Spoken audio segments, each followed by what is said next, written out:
한자 이야기, 낱말 이야기 815번째 시간입니다. 이번 시간은 사생대회란 낱말 한번 살펴보겠습니다. 사실 우리 시청자분 한 분께서 사생대회를 좀 설명을 해달라 이렇게 해서 제가 가만히 생각해 보니까 너무 평범한 낱말이어서 이게 하기가 좀 어렵겠다 싶었는데 좀 찾아보니까 사생이란 말이 무슨 말일까? 쉬운 말은 아니다 하는 그런 생각이 들었어요. 물론 어떻게 보면 쉽습니다만 네, 이 사생의 뜻이 뭔가, 특히 생에 여기에서 생이 무슨 뜻하는가. 네, 그리고 관련해서 막 그림과 관련된 몇 가지 한자어, 회화, 소묘, 정무라, 초상화, 수채화, 유화 이런 것을 간단하게 한자로 한번 살펴보겠습니다. 네, 사생은 사는 뺏긴다는 뜻이에요. 뺏길 사, 네, 복사한다. 그렇죠? 그리고 생은 날생이다. 예, 생을 사한다. 이렇게 되겠죠? 글자를 보면 뺏긴다는 것은 진면자에 이 글자가 상당히 복잡합니다만 신석이에요. 신고 다니는 신이에요. 그리고 까치작이다. 네. 왜 이것이 뺏긴다는 뜻으로 됐느냐? 자, 신을 신고 어떤 건물에 신을 넣는다, 옮겨 놓는다, 뭐 그런 의미로 뺏긴다. 뺏긴다는 것은 원본에서 복사로 이렇게 어쨌든 옮긴다는 뜻이 있겠죠. 까치도 어쨌든 세임으로 뭐 옮긴다 이렇게 볼 수 있습니다. 네. 복잡하게 설명하면 또 복잡해지므로 그냥 이것이 뺏길 사다. 네, 그 정도만 알겠습니다. 생은 날생이다. 풀의 모양입니다. 이것이 두 개가 있으면 풀초가 되죠. 네. 그래서 흙에 이렇게 풀이 이렇게 풀이 이렇게 돋아나는 모양이다. 그것이 난다, 산다 그런 뜻으로 되겠습니다. 그러면 사생은 사전에 보니 실물, 그렇죠? 그리고 경치를 있는 그대로 그리는 것을 사생이다. 있는 그대로 그린다, 뺏기듯이 그린다. 예문을 보니 동생은 학교에서 열린 사생대회에서 풍경화를 그려 상을 받았다. 사생대회 초등학교, 중고등학교 학창시절 나가본 경험들이 다 있을 것입니다. 그래서 제가 사생이 정확한 뜻이 무엇인가를 여러 사전을 찾아봤습니다만 나오지 않아요. 그래서 일본의 사전을 보니 삼성당에서 나온 신명의 국어사전이라는 것을 보니 사생이란 낱말은 생물을 뺏긴다라는 뜻이다라고 표시가 딱 되어 있어요. 그리고 이런 설명이 되어 있다. 그래서 원래는 생물을 뺏긴다, 살아있는 것을 뺏긴다, 뭐 이렇게 볼 수 있을까요? 영어로는 주로 스케치한다 이렇게 되겠죠. 사생대회라고 하면 대회는 큰 대자, 모일 회자 아니므로 사람들이 많이 모이는 것이 대회다. 그리고 특히 우리나라에서는 뭔가 이렇게 겨루기 위해서, 평가를 하기 위해서 점수를 매기는 그런 모임을 또 대회라고 한다. 그래서 글짓기 대회, 사생대회 이렇게 대회라는 것을 많이 씁니다. 사생을 보니까 관련 낱말로 사의라는 말이 나왔습니다. 사의, 사생은 생인데 여기는 뜻의자다. 그래서 이 낱말의 뜻을 보니 그림 따위를 그리고 싶은 마음이다. 사하고 싶은 마음이 사의다. 이 사는 이제 그린다고 보면 되겠죠. 또는 의미를 옮겨 쓰는 일이다. 뜻을 옮겨 쓰는 것이다. 사의다. 또 세 번째는 이제 미술과 관련돼서 사물의 형태보다는 그 내용이나 정신에 치중하여 그리는 것이다. 있는 그대로 보고 베껴 그리는 것이 어떻게 보면 사생에 해당하는데 그것을 해석해서 자기의 마음의 느낌을 또 정신적인 것에 치중해서 그리는 것이 사의다. 이것은 미술의 일종의 전문 용어라고 할까요? 이런 것이 보여서 한번 가져가 봤습니다. 자, 여기 백길사는 이렇게 신석자와 까치석과 관련이 됐다고 했습니다. 이것과 관련해서 만드는 다른 글자를 보니 삼수를 하면 개펄석이다.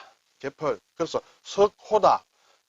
개펄 바닷가 주위에 만들어진 호수를 석호라고 하죠. 그렇죠? 간석지 할 때도 이 석을 쓴다. 백길사는 우리가 많이 쓰는 것이 복사다. 그렇죠? 사진. 예. 여기에 백길사에 또 삼수를 쓰면 쏟는다는 뜻이에요. 쏟아낸다. 설사. 이게 설자입니다. 설사. 그렇죠? 일사천리. 강물이 이렇게 물의 속도가 빨라서 한 번 흐르면 촥 천리까지 흐른다.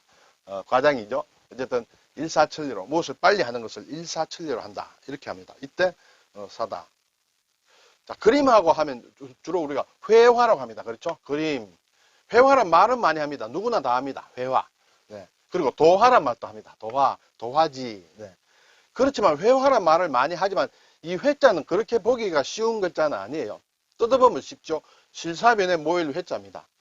실사라는 것은 경우에 따라서 색깔 있는 실, 그래서 색을 나타내는 경우가 있다. 색이 모였다는 것이에요. 회. 색깔을 모여서 만드는 것이다. 화라는 것은 여기 보면 밭전자가 있듯이 붓으로 이렇게 밭의 구역, 경계를 나타내는 것이다. 그래서 칸을 그리고 선을 그리고 칸을 그리는 것이 화가 되고 회는 색깔과 관련된 것이다. 그렇게 하는 작업이 회화다. 그렇죠? 그래서 여러 가지 선이나 색채로 평면상의 형상을 그려내는 조형미술을 회화라고 한다. 이 회자가 있다 하는 것을 아시기 바랍니다. 그리고 도화는 이 도도 그림도입니다. 그렇죠? 그림, 도안과 그림, 그리고 그림 그리는 것 또는 그런 그림을 도화라고 한다. 도화라고 하면 우리가 조선시대 도화서라는 게 있죠. 도화서, 이것은 부서를 얘기합니다. 조선시대 그림에 관한 일을 맡아보던 관아를 도화서라고 한다. 많은 도화서원들이 있죠. 훌륭한 도화서원들이 있습니다. 예전에 신윤복, 장성업, 또 누굽니까? 많이 여러 가지 있죠. 예.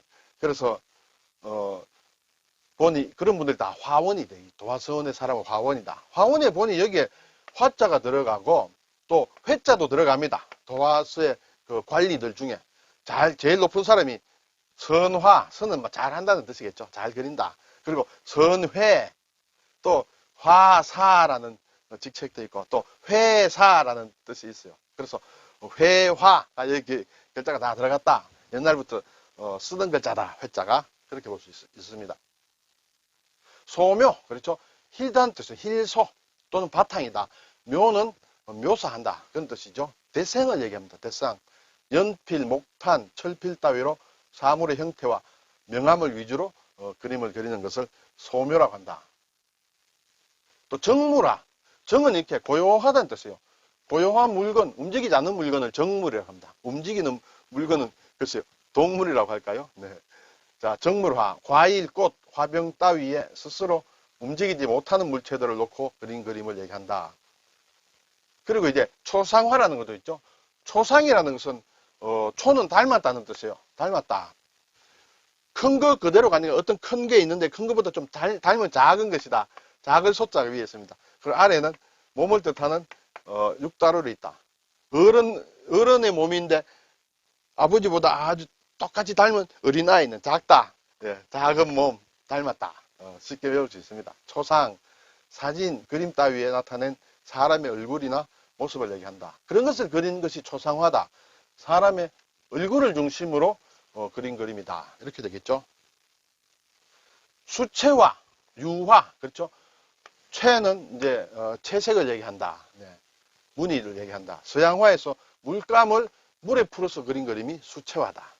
기름에 풀어서 그린 것이 유화다. 이렇게 되겠죠. 유화.